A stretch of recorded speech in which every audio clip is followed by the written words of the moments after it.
Hi, this is Stover, the barbecue hunk. You're listening to the BBQ Central Show. Have a hunky day. Start the game! Let's go! We'll do it live. Okay.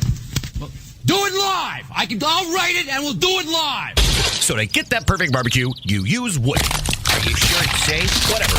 We put the lighter fluid on, strike the match, and... Oh, should we call the fire department? That might be a good idea.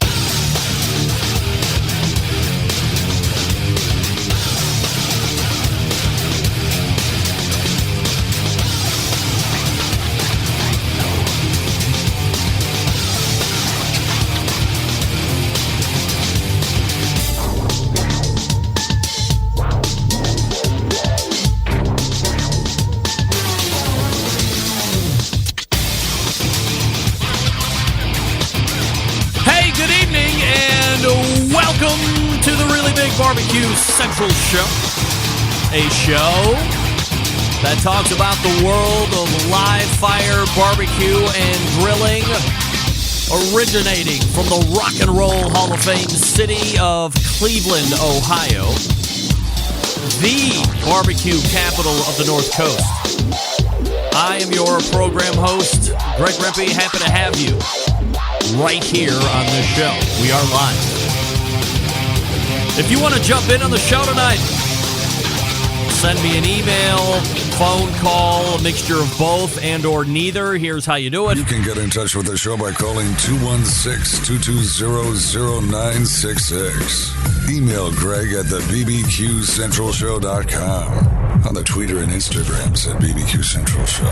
Anything else you want to find out about the show can be found at the main website, thebbqcentralshow.com. And here's what's happening. And boy, is this one of my favorite shows ever, potentially locking and loading as we speak. Coming up in about 12 minutes from now, I am a huge fan of burgers, hamburgers mostly, but every once in a while, like a lamb burger or a pork burger or a sausage burger, but mostly hamburgers I am a huge fan of. I share that love of burgerage with my eldest daughter, Bobby, who is currently at Seton Hall University. Shout out to the Griffins on the volleyball team. Hey, everybody. Good luck this coming weekend. I'll be in attendance, and yes, I will sign autographs again for everybody that is interested. Nevertheless, we have a unbridled passion for eating hamburgers in every form or fashion. And like a lot of things, not a lot, a few things. For me, it's pizza and burgers. Even the worst burger is still a pretty good burger. Even the worst pizza is still pretty good pizza. And the best burgers and or the best pizza typically means there's going to be multiples just getting crammed down your throat. And I have been chasing my guest in about 12 minutes from now for the last number of weeks, probably stretching into a month or so. And he is widely considered, although my daughter Bobby will argue that he is the country's foremost authority when it comes to hamburgers. You might know him from his work on books about hamburgers and films about hamburgers. There's other things that I cannot confirm at this point that are about hamburgers that I will ask him about when I get him on the horn here in a few minutes. That, of course, is burger expert George Motz, first timer. Very excited. Very excited. So we'll be talking to George about a host of burger items, and we are going to get into the minutia. I mean, you know about this show. Sometimes we keep it high level. Sometimes we really like to dig down. It's a mixture of both. Other times, it will be burger minutia. So if you're not into burgers, tune the F out in about 11 minutes from now. That's all I can say. Then we will move to the second hour. It is the fourth Tuesday of the month, and you know what that means. People from Michigan, Texas, Oklahoma, Tennessee, and the Pacific Northwest, no specific region given other than Pacific Northwest. The embedded correspondent segment will refire, and it is a absolute barn burner for the embedded correspondent segment because we will be naming our 2019 BBQ Central Show Guest Hall of Fame class. We inducted the inaugural BBQ Central Show Guest Hall of Famers last year in 2018. There were sections or categories once we got that first class in, and there were a number of them. That can be also be found on the website, that initial class of 2018. We change it all up, 2019 and going forward. Five total people will be making it in ongoing in no form or fashion other than here's the criteria. It's not that hard. I mean, it's hard initially because you have to get on the show and be interviewed. That's your Barbecue Hall of Fame criteria. You have to have showed up on the show as a guest since the inception. There's no time rules other than you have to have done a guest spot at some point on the show. And it can stretch all the way back to 2007 or 8 when we started the live shows, all the way up until as late as a week ago. That's all you have to do. Very easy to get in the pool of potential Hall of Fame nominees. We have 4 locked in. We will argue 1 to make it 5, and then we will announce officially the class of 2019, the Barbecue Central Show Guest Hall of Fame. As time allows, we will then get into the national controversy, which is the Arby's Smokehouse Brisket Sandwich and the Subway Naturally Pit Smoked Brisket Sandwich. Compare, contrast, rate, review, and pick a winner. Wowee. This is a huge show. 216-220-0966. Greg at thebbqcentralshow.com. Don't forget you can follow me socially at BBQ Central Show on Instagram and Twitter, /BBQ Central Show on the Facebooks. And that's where you can also find a live video feed as well. All right, this past weekend, not only was there volleyball to be had, but Saturday all day, as I had been promoting for the last couple months, the 2019 Hartville Hardware Grill Fest. Yes. Thanks to Caitlin, Catherine, Steve, the rest of the crew at Hartville Hardware. This year, by far, the most successful to date. The weather was incredible. The general public turned out. The Centralites turned out. I'm not sure how, from a weather and crowd standpoint, it could have gotten any better than what Saturday brought forth. And thanks for having me as the MC and host of the day. Completely my pleasure. And assuming the schedules line up for next year, I would just like to toss my hat in and say, let's do it again for 2020, baby. Let's get it on. Let's get it on. Lots of great buys and packages or grills and cooker brands all there at the store. Great deals going on. There was a spare rib cooking contest. Weber grills, Weber gas grills versus Big Green Egg versus Traeger. There were live cooking demos under the main tent area. There was my witty and engaging rapier banter to keep things moving. I held pop-up quiz-style trivia games, the winner getting specially donated prizes from Hartville Hardware. At the end of the day, while we were all waiting for the scores to get tabulated on the ribs contest side, I engaged the crowd by guerrilla interviewing cooks who competed on the 3 different styles of cookers. And let me tell you, some of these dudes were having none of it when it came to giving out info. I mean, can you believe that? We are literally in the middle of nowhere, Hartville, Ohio, and they are buttoned up and tight-lipped. Do you think this is the American Royal?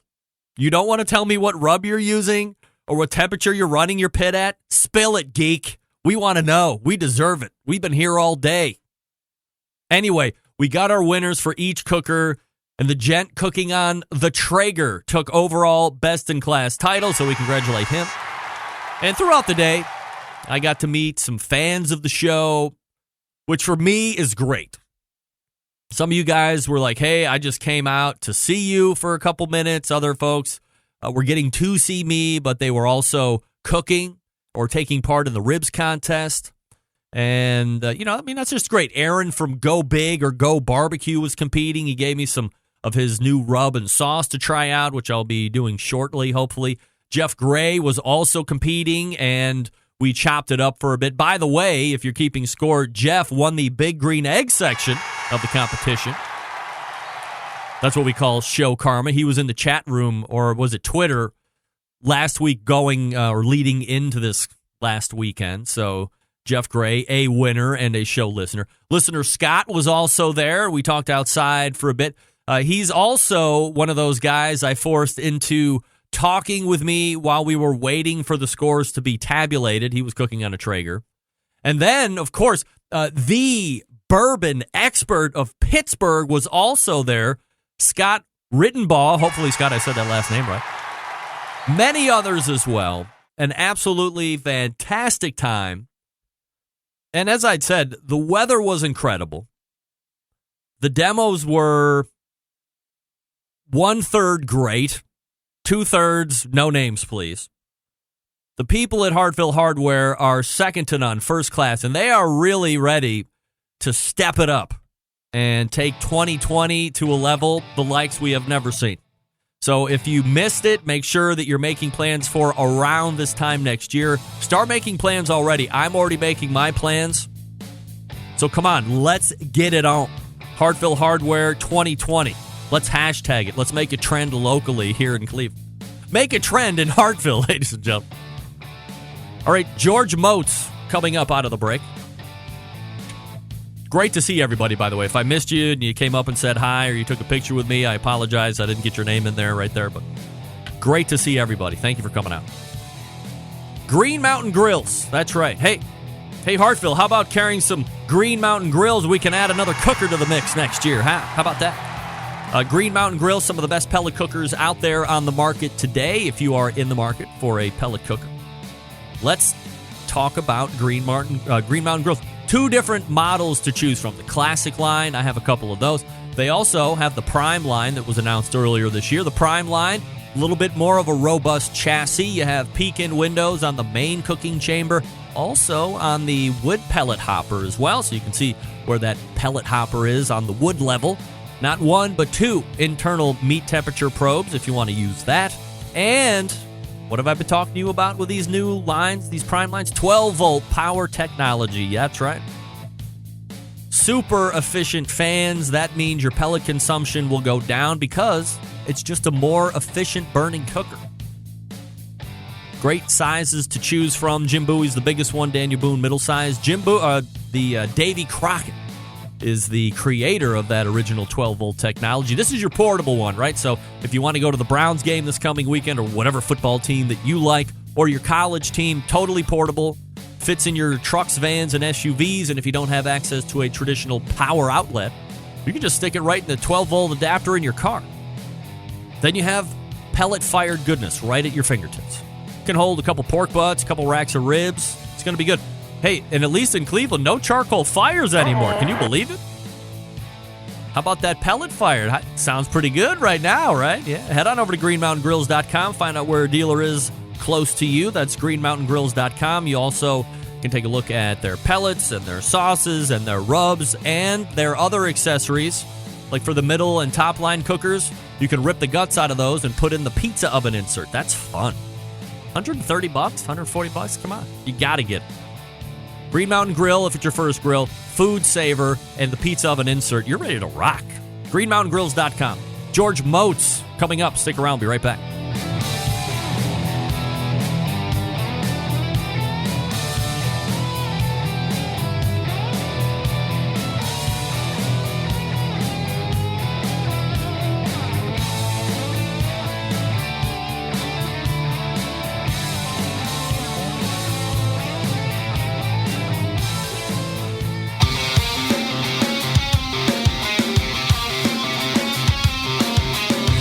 Broadcasting live from the BBQ Central Show studios in Cleveland, Ohio.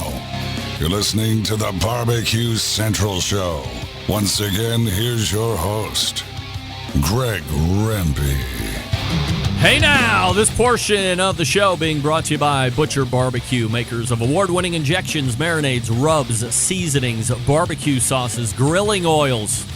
All of Butcher Barbecue products tested on the competition circuit as well as in the backyard worldwide. Be the pitmaster of your neighborhood and visit butcherbbq.com to stock up right now. I love Butcher Barbecue. Their grilling oils are the best. My guest in the first hour, an Emmy Award-winning filmmaker and founder of the Food Film Festival, the author of the travel guide Hamburger America, the Great American Burger Book. was hailed by the New York Times as the leading authority on hamburgers. He also hosted and produced Burgerland and hosted Made in America. We go ahead and race to the hotline and welcome first-timer to the show, George Motz. George, how are you, pal?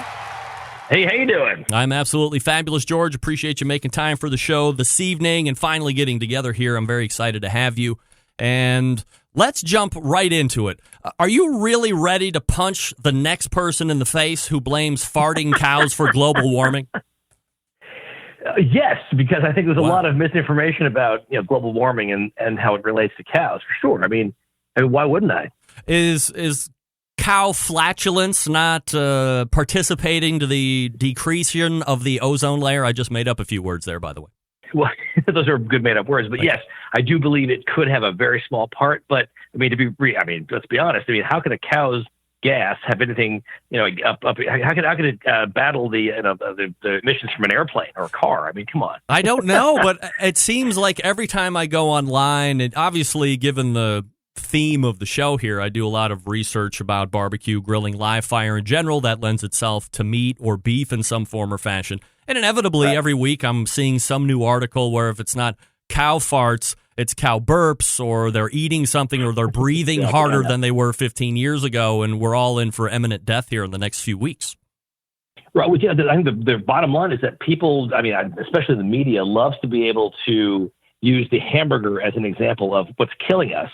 At first it was, obviously you shouldn't eat too many hamburgers to kill you, which is probably true. But now they're trying to battle this by coming at us from the angle of the farting animal, which I think is also ridiculous. And the hamburgers, they're taking cheap shots at America's favorite food because they know they're going to get a lot of mileage out of it in the media. Absolutely. George Motz joining us here on the show. Are you also really working on a musical about hamburgers? I've been working on a musical about hamburgers for a long time. It takes a long time.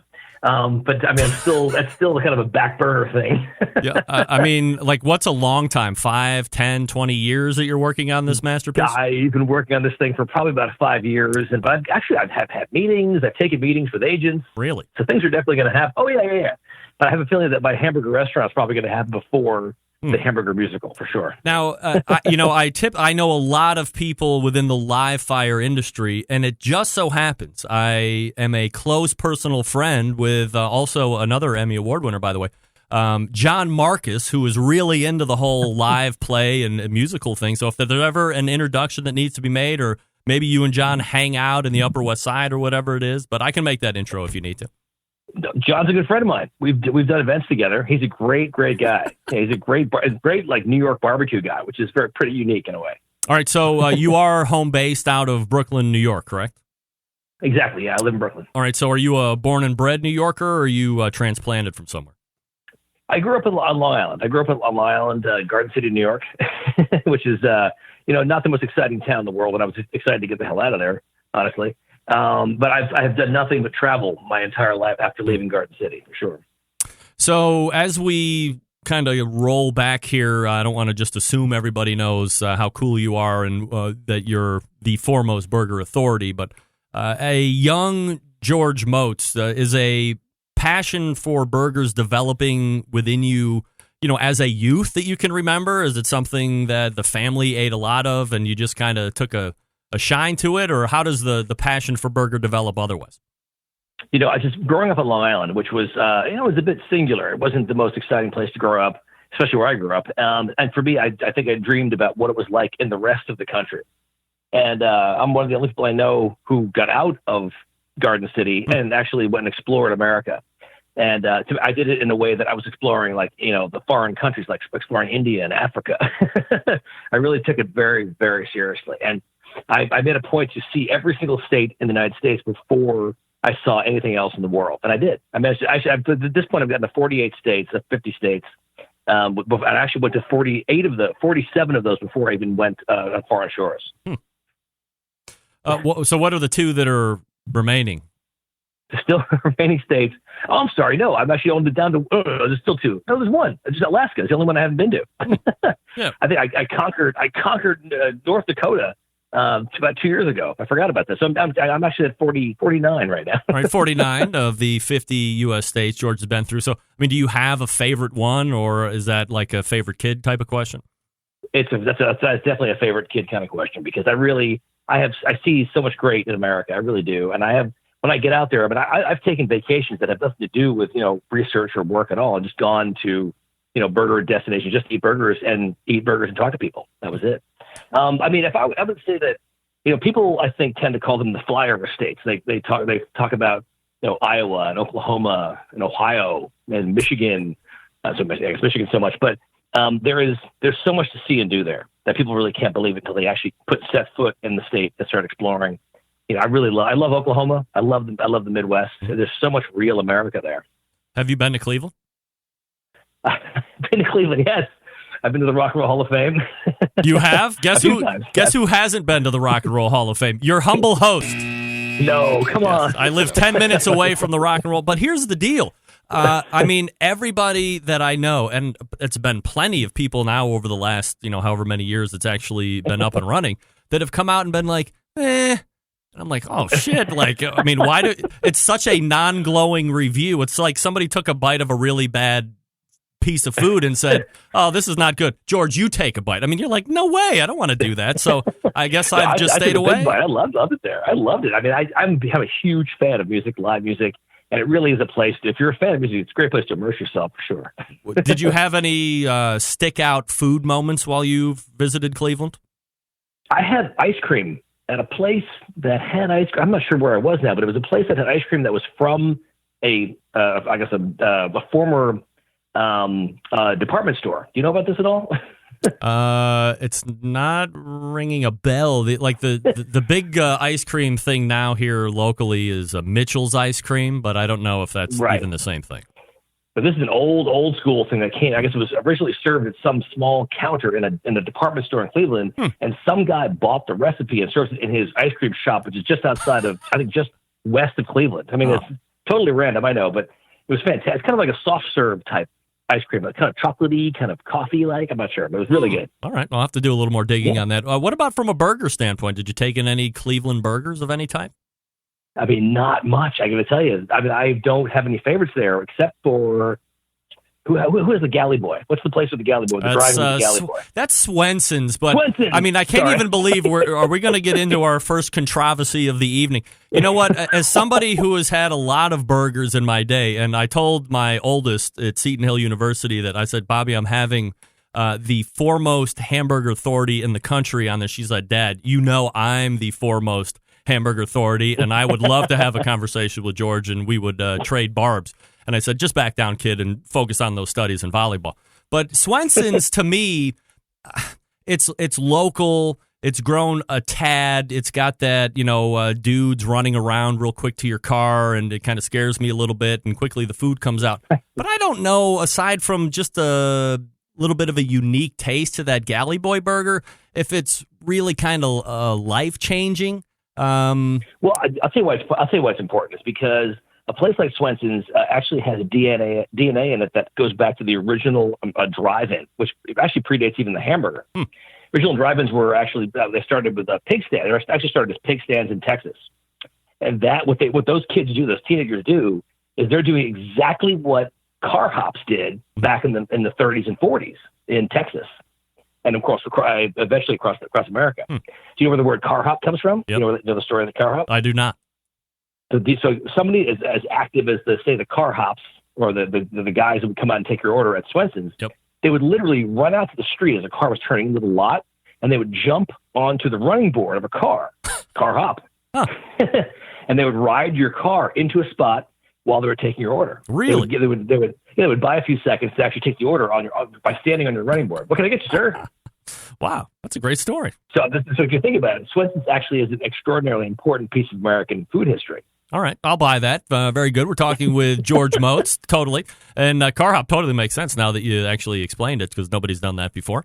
So let's talk about, and maybe you don't like to, hear it, or, it's just humble, but, being the leading hamburger authority. So how does one build a way to be recognized as a hamburger authority?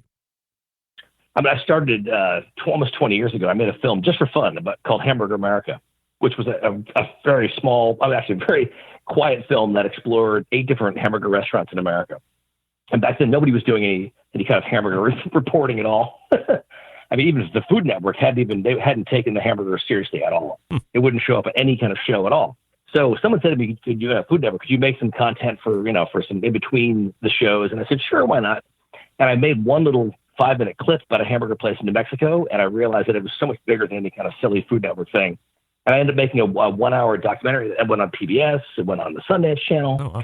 And that sort of started my branding, if you will, for the whole hamburger world that I now basically own.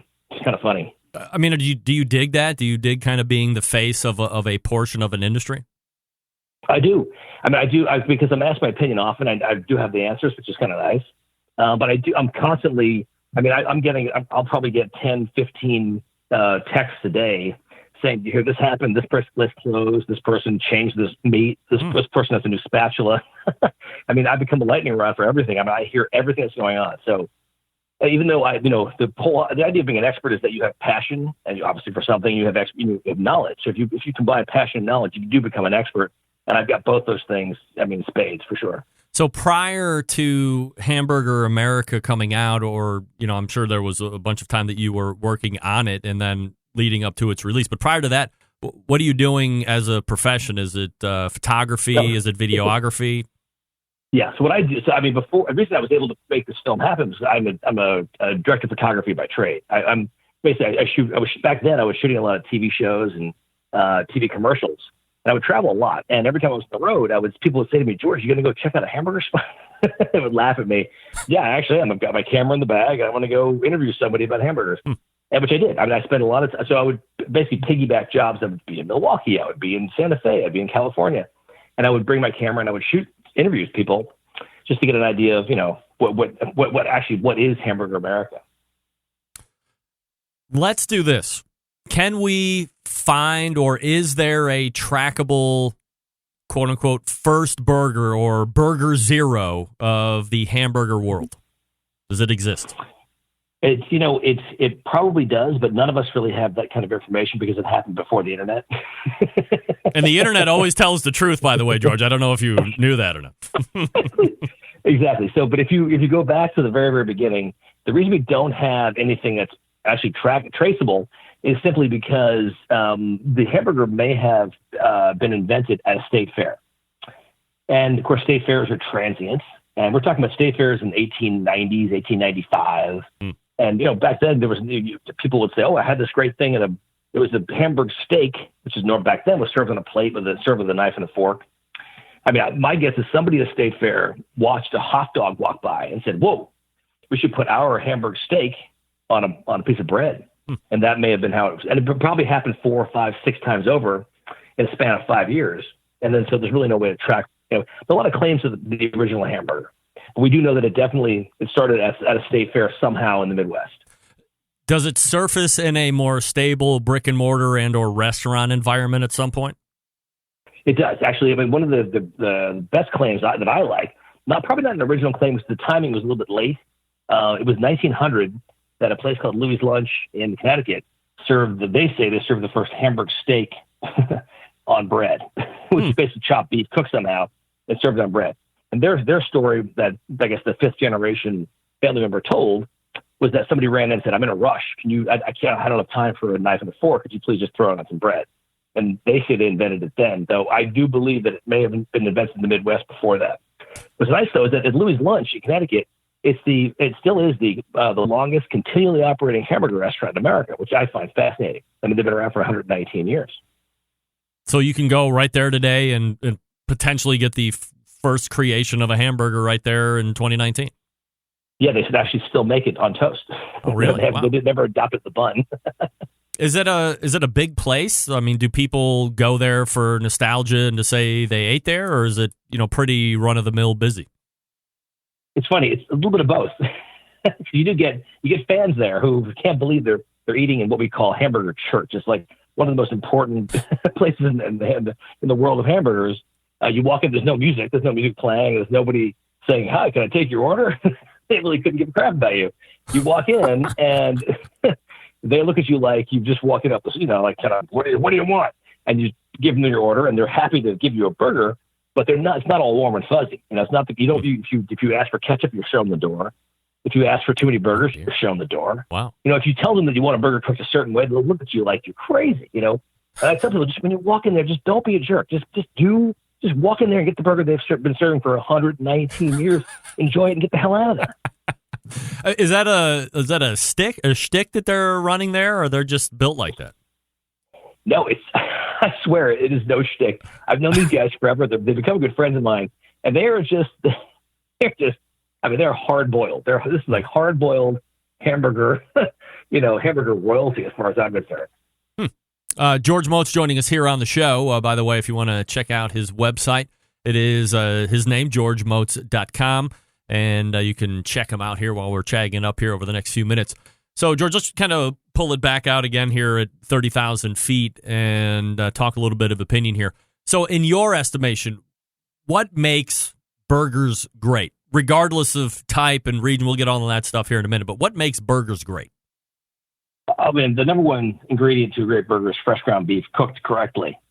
And the second thing is, I think is also equally as important, is that once you have that fresh ground beef, how do you build a burger? I mean, your first bite of a burger really should be the thing that you say to yourself, I'm coming back. So you take that first bite and you've got to taste everything in that first bite, whether it's, it's just a burger and cheese and the bun, or you're tasting all the elements that person gave you, the sauce and the onions and whatever else is on there. It should all be in the first bite. So that's the most important thing, is that I call the comeback bite. That the first bite should be the one that says, I'm coming back.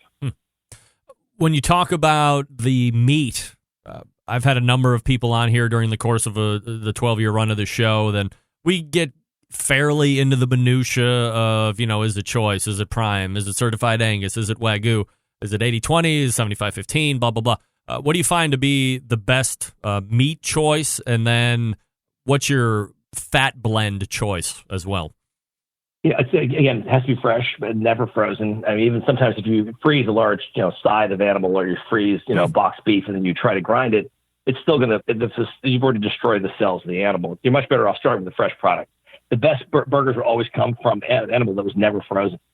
And for me, it's chuck. Honestly, if you can, the foolproof way is to go 80-20 or 75-25 chuck, which means 75% lean, 25% fat. I think it's probably the best thing for a burger. Temperature-wise, as you're cooking, do you have a internal temperature of the burger that you like to pull it off at, or are you a thermometer guy when you're cooking burgers, or does all just kind of look, feel, poke? Yeah, I'm only a thermometer guy for the cooking surface, not for the internal temperature, because my favorite burger to cook is a smash burger. I like to be able to cook a burger smashed, super thin, but cooked fast and hot. And for that, I need a griddle that's burning at least 500 degrees. So if my thermometer is kicking back 500 degrees, I have a surface-free thermometer. If it's 500 degrees, I'm in great shape. Let's talk about smash burger for a second, because it's obviously been around for quite some time. It's a favorite of yours, and I've been seeing it, I'd say over the last 18 to 24 months, a lot more prevalently in YouTube videos, on some of the Periscope videos and so forth. Can you give me an idea of, for somebody who doesn't know about a smash burger, the general concept and how you bring it from start to finish?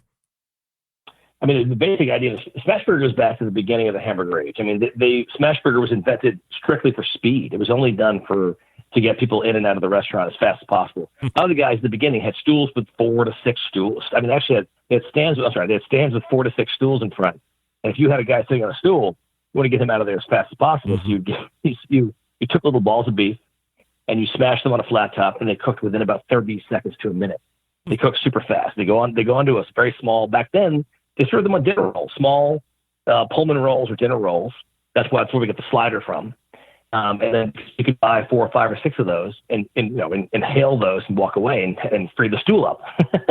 So if you think about a smash burger, it really is all about speed. But it's also happening. The smash burger has to be cooked on a flat top. Has to be cooked on some kind of a hot surface to get that really, really amazing, crunchy, griddled char.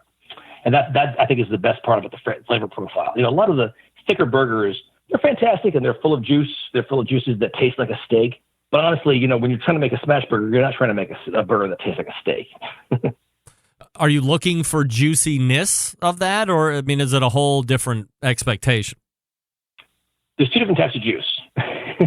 There is actual rendered fat inside of like a thick patty burger. Yeah. But there's also some other like regular, you know, the liquefied, you know, liquefaction that's happening inside this has nothing to do with any kind of liquefied fat at all. With a smash burger, it's strictly just liquid fat. And it's concentrated liquid fat because you smash it thin. And are you typically stacking these, or I mean, can it just be one on a? Well, okay, let me back up for a second. People are now talking about meat to bun ratio. I'm getting some instant chat stuff here. Do you have a meat to bun ratio specificity depending on the type of burger that you're making, or typically if you're making this kind of burger, you want to have about this much bun? I mean, to me, the best meat to I'll give you some secrets here. Inside scoop. That for me, the best meat to bun ratio is a 3-inch potato roll, so 3-inch bun, and you're talking about 2 separate patties. If you have 2 smashed patties that are about 2.5 to 3 ounces each, probably 2.5 ounces is probably enough. So you're talking about a 5 ounces of meat with a 3-inch bun is probably the best way to go.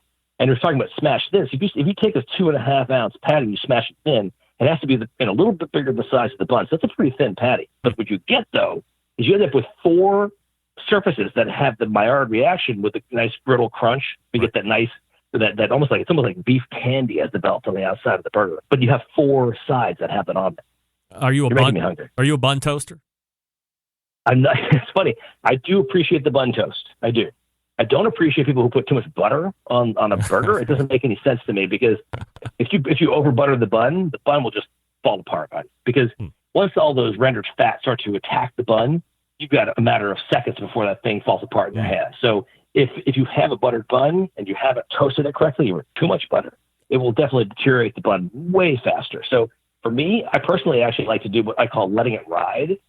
I flip a burger on a flat top, and then I put the crown, so the top part of the bun, down first. Mm-hmm. The cheese goes down first, and the crown goes on top of the cheese. Then I put the heel of the bun upside down, or right side up, on top of the bun.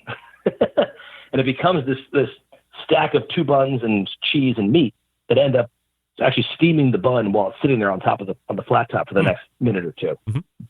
Nice. George Motz talking to us about all things burgers here. George, can I hold you just for 1 second, and then we'll pick it up here right after I do a quick read? Sure. All right, stand by. We are talking with the foremost burger authority, George Motz. Again, his website is georgemotz.com, MOTZ.com. Quickly, let me talk to you about Southside Market and Barbecue for anyone who loves sausage and barbecue. Southside, established in 1882. They are the oldest barbecue joint in Texas. They've been owned and operated by the same family for 3 generations. Famous for the original beef sausage. That's a coarse ground product in a natural pork casing.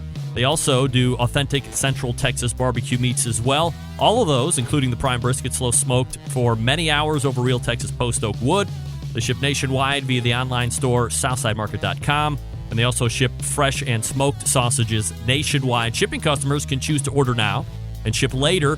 They can include a custom gift note. You can also mail to multiple addresses without additional charges. All shipped items are vacuum sealed to ensure freshness and ease of preparation for the customers. Shipped with dry ice to ensure complete freshness upon arrival. All meats processed in a on-site USDA inspected facility. Meat markets for fresh and smoked products. Custom orders are welcome as well. 2 restaurants if you want to eat at them. Elgin, Texas since 1882 and Bastrop, Texas since 2014. Grocery distribution through Texas and many surrounding states as well. If you go to southsidemarket.com and you load up on the sausages and the barbecue meats and all that stuff, as you check out, use promo code BBQ Central. That's one word, all lowercase, BBQ Central for 10% off your entire order. Not just the first time, but every time you go to southsidemarket.com. Back with more burger talk with George Motz. Stick around. We'll be right back.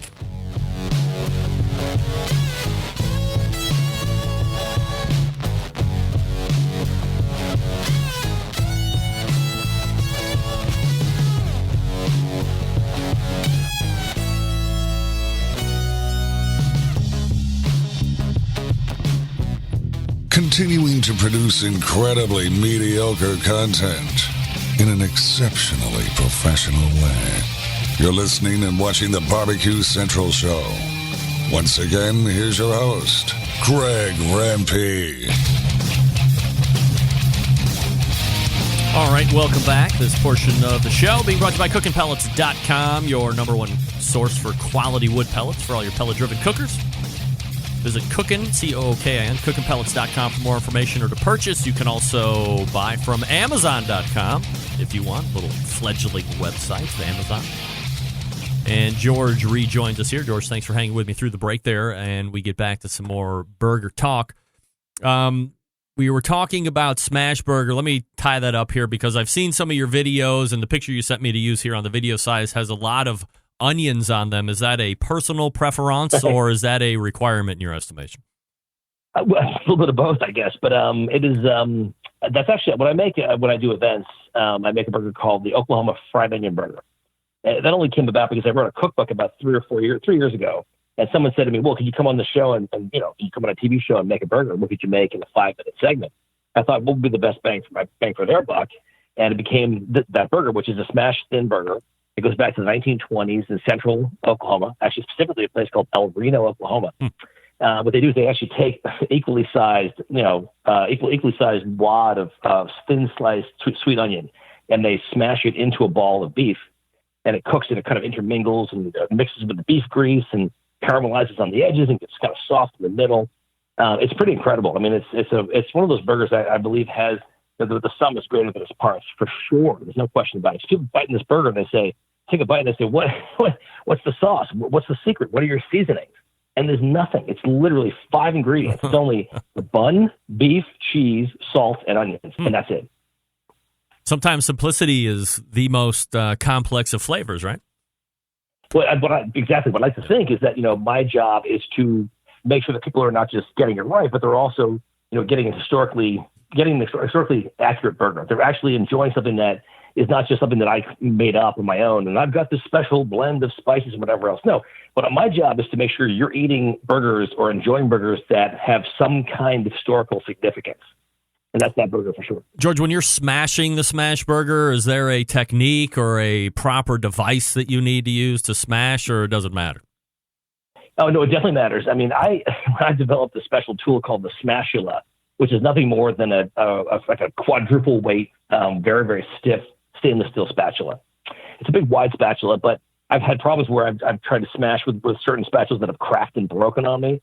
If you're trying to make 400, 500, 600 burgers a day, you can never get through a day without breaking a spatula. It's almost impossible. So I invented a 12-gauge stainless spatula that is designed just for taking balls of beef and systematically smashing them exactly the same way every time. But what I actually do is a little different. I actually have a method, which is I stole a method from 3 different spots in the Midwest, and it involves a very specific roll, like a smash and roll. It's hard to explain as you actually see it happen. But I do something that actually allows the edges to get very, very thin and crispy, almost like the lacy-edged burgers of Central Illinois, which is a very specific type of burger. But it makes for a very, very special burger. Is there a website? I mean, can I buy that Smashula on your website, or are they on Amazon, or where do you get them? I wish you could. We actually sold out last December. Our factory quit on us, and we could not find anyone to actually pick up where they left off.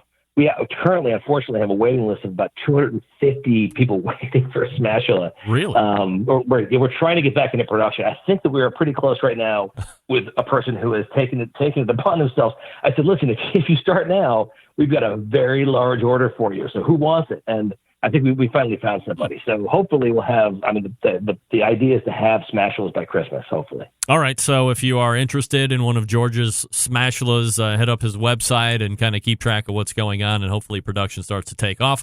Let's talk about this unique thing, and it's not unique now, but when it first started showing up on burgers, maybe it's been around forever, and it was just kind of one of those internet things, is the sunny side or the over easy egg on top of a burger, and then you either cut it in half or you lance it with a knife, so you get the nice yolk porn shot for your Instagram or whatever. But I mean, have have these kind of eggs been on burgers for like decades and decades, or is it a fairly new fashion? Well, I'd say in America it's fairly new only because there were a few places in America that have always had an egg on a burger. I know a place in Virginia. I know there's a place in Texas. But outside of that, I don't. An egg on a burger is relatively new to Americans. Now, if you think about it, eggs on burgers have been happening forever around the world. I mean, eggs play very, very well in most cuisines in the world. In fact, I had an Italian egg dish tonight for dinner, which is kind of odd. But you think about eggs on burgers, you think, I mean, they've been doing it forever in Indonesia. They've been doing it forever also in Australia. I mean, the idea that the Australian burger has a cooked egg, a fried egg on it. But not so much in America. It's a newish thing. It's actually become sort of a trendy gourmet thing also. And I think a lot of it has to do with the fact that all these guys who own these restaurants will say, hey, let's put an egg yolk that's half cooked, and then when it pops on Instagram, everyone will come and run and eat our burger, which of course is completely asinine. It makes me totally insane. It makes me crazy. But let's talk about, aside from that, and I believe I used to call it yolk porn, and we used to make fun of people, they didn't realize it, but we were making fun of people that were doing it all the time. From a taste and a textural addition to the burger, I think that buttery yolk and the beef and the cheese and whatever else is on top, it all plays wildly well together, albeit a little messy and so forth. But I mean, what do you think? What do you think it adds to a positive or a negative? No, there's no question about it that it adds a very important richness to the burger. But I mean, I'm sort of torn because, I mean, to me, if I go into a restaurant, and I travel the world, I've been a lot of places, and I see a dish that has an egg on top, I'm excited about it because I know it's going to add a certain amount of richness to that dish for sure. I'm not so sure I want that on my burger, though. I mean, to me, I think about the original burger. I think about the concept of the burger as something very, very simple and nothing more than meat and cheese, maybe just meat and onions and mustard, maybe a pickle. And that's what I want. I don't really want an egg on my burger. I want an egg for breakfast. I don't want an egg on my burger. Would you be good if they cooked like a dozen eggs and bled them all out, and then you had like a ramekin of egg yolk that you could like dip your burger in? Or are we conceptualizing something for George Motz's hamburger machine when it opens up? Yeah, I mean, I have friends who have very great high-end restaurants. They've got eggs in their burgers.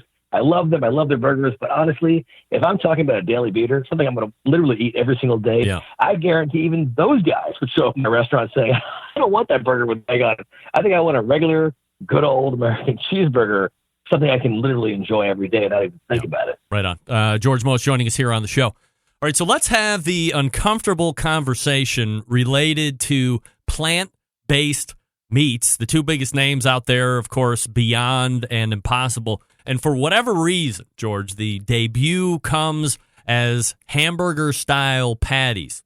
So do you have any, high-level thoughts on plant-based meat and the fact that they entered a market with hamburgers, no less? Well, they entered the market with hamburgers for a basic reason that it was an easy grab. People could understand that more than people could understand the farting cow over what a car might produce for some reason. I'm not sure why. They could also understand, on any food that you could have created this out of nothing, out of a science project. For some reason, the hamburger made the most sense. So the people who are making this what I call it imposter. It's the imposter burger. They're trying, which is fine. They're trying to tackle the market, and successfully so. I mean, they're preying on guilt, unfortunately, which I don't think is not such a great thing. They don't care about vegetarians, which they've openly said. I'm not sure if you knew that or not. They couldn't give a crap about vegetarians because vegetarians only make up, I think, 6% of the American palate. They care about the other 94% of Americans who actually are carnivores. They're trying to convert them. When I spoke to them, my friends at Impossible Foods, and they said, we're actually not trying to convert them. We're trying to basically tell them that they have an option. They have options. So, I mean, research has shown that every seventh sandwich that someone eats at a fast food restaurant is going to be something alternative. Before there was Impossible Foods and Beyond Meat, there was the chicken sandwich or the turkey burger, which is, I think, the biggest sham in the world. It's also not very healthy either, by the way. I don't know if everything is so healthy. It's full of crap. It's full of a lot of stuff. A hamburger itself literally has nothing in it but hamburger and hamburger fat and a lot of good natural stuff. You put a lot of like breadcrumbs and crap in a turkey burger to make it taste like anything. So So Beyond Meat is actually Beyond Meat and Impossible Foods are actually on the right track in terms of trying to, get people to eat burgers. The problem is it doesn't taste like a burger. So, well, I mean, I would argue that while they're trying to, I guess, provide an alternative, that they definitely don't care about humans in general, because if you look at the calorie intake and how highly processed it is, and I've said it on this show for months and months now, it's not a healthy alternative by any stretch of the imagination. It's not healthier than red meat. Yeah. It's not going to save your life. It's not going to do any of that. It's just a beef alternative, and that's all it is. And I think some people continually get caught up in, okay, well, it's not meat, so that means it must be healthy. Even though they're not saying it, they're not also not saying it. Yeah, I mean, there's nothing wrong. I mean, I hate to say it, but if you look at this thing about Americans, what they looked like physically in the 20s, 30s, and 40s. I mean, you have the Depression in there for a while, and then people were probably starving, but they were pretty thin. They were pretty lean humans. You look at pictures of your grandparents. Yeah. They look fantastic. Why do they look so good? Because they were eating natural foods this is before processing, before anything, pretty much. And a hamburger is not it's not a bad thing. It's not bad for you. The bun may be worse than the actual meat itself in a way, if you think about it. So, sure. I mean, I do believe that companies like Beyond and Impossible, what they're basically doing is they're preying on guilt, which is an interesting part of the American psyche, but it's a very important part of branding and the way business is run. Mm-hmm. So maybe they're onto something, man. Yeah, well, I mean, I had Pat LaFrida on the show maybe 2.5 months ago, and he's kind of semi-recurring. We love to talk beef with Pat, and he's from a high level there, LaFrida Meats is a supporter of the alternative beef or the plant-based meat product, but he said entering into this sector as a burger is a tremendous failure, and it's not going to overcome the necessary hurdles it needs in order to probably see the success that they were hoping for. But he seems to think that in a different form, let's say ground beef or something along these lines in a commercial kitchen or in the kitchen in your house, that's going to be where the ultimate success lies for Beyond and Impossible Meat. Well, it's still a science project. It's still a marketing ploy. It's a lot of things that haven't quite fleshed out yet. Pardon the term. They haven't really fleshed out what's happening here.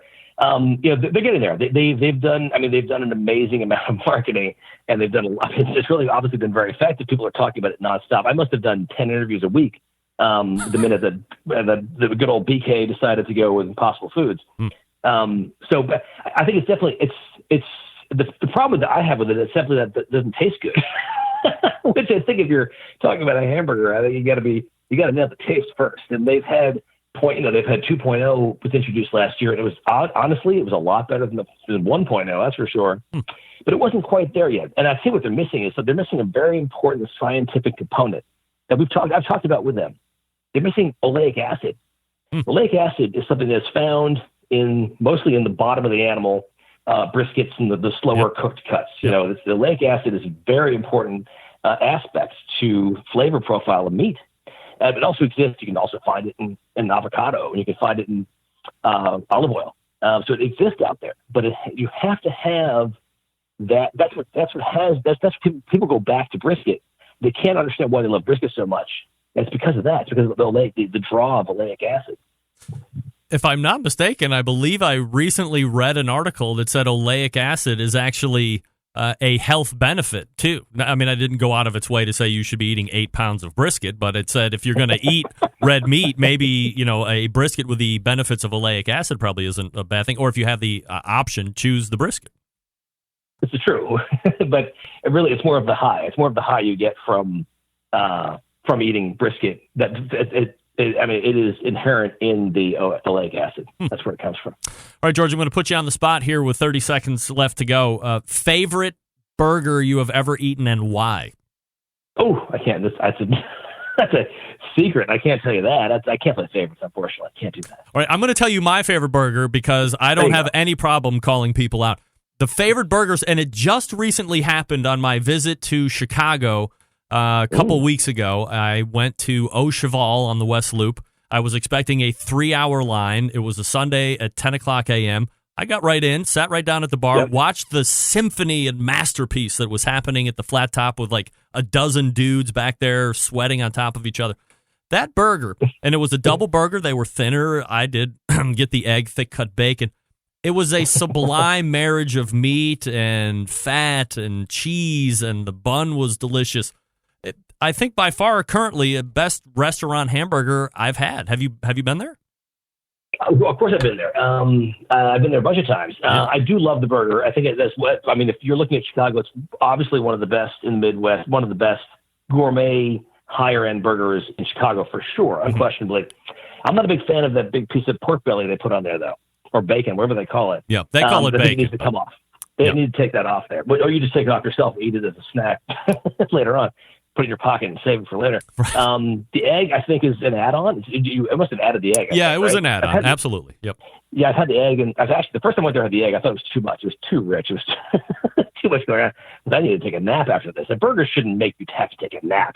Burger should be something that propels you through the day, not makes you want to crash. You know. Right. So the egg was a bit much, but I definitely I do appreciate that burger for sure. That is a great burger. Yeah. Right. I'm not going to tell you that in New York City we have a new great burger just came out. Billy Dirty at who started Hometown, a barbecue place. I'm sure you've heard of Hometown. He opened a restaurant called Red Hook Tavern. And that burger is literally off the charts, and it's so good because it is nothing more than dry aged cuts blended with some other fresh meat, fresh beef, cooked on a flat top and served on a very basic bun with nothing more than American cheese. And it is fantastic. And I love the fact that it's a triumph for burgers because there's nothing to this burger except for the quality of the meat and the way it's cooked and cheese, and that's it. Well, October 8th and 9th, I may be in New York City for my middle daughter's modeling gig, and that means most of the day I have nothing to do but toil around. So that could be a place where I might want to hit up then, right? You may call. You're not going to get in without me. Oh, very good. Then George has laid it out there on the line. I will definitely take you up on that if that actually comes to fruition. In the meantime, you can hit up George's website, georgemotz.com, and see everything that he has done. And also, this archive will be available tomorrow just after the midnight hour sweeps. George, this has been an incredible couple segments, great insight, great energy, and I certainly appreciate it. Hopefully we can do it again. Thanks for having me on. I appreciate it. You got it. There he is. The foremost authority of burgers, George Motz. And wow, a lot of energy, which as a host, I certainly appreciate. And man, great stuff. Great info. Wow. He's really into that smash burger. I don't know if I am. That's all right. We're allowed to have our own opinions. I do have I think Traeger made some kind of a spatula. They don't call it a spatula, but it's a huge, heavy spatula. I'll have to take a picture of it and show it to you guys at some point. That could definitely smash 2 or 3 ounce, 3 ounce, did he say? Meatballs. Quickly, the BBQ Guru. Always believing that outdoor cooking should be easy and fun because it can be, especially with the Monolith BBQ Guru Edition grill. Monolith, the world's first temperature-controlled smoker with a built-in power draft fan. This means smarter control, greater freedom with automatic temperature control. Easily choose your cooking time and temperature, and let the Monolith do the work of a sous chef or a barbecue pitmaster. With minimal effort, you now have oven-like precision at the grill, and you can serve the tastiest, juiciest meals each and every time. Go to bbqguru.com or call 800-288-GURU. That's 800-288-GURU. BBQ Guru continues to be a breakthrough in barbecue technology. We are back right after this. Big name interviews, advice on cooking brisket and ribs, and the only host willing to share his honest opinion on all things important in the world of barbecue. It's the BBQ Central Show. All right, we're back. Thanks again to George Motz for killing it the past 2 segments.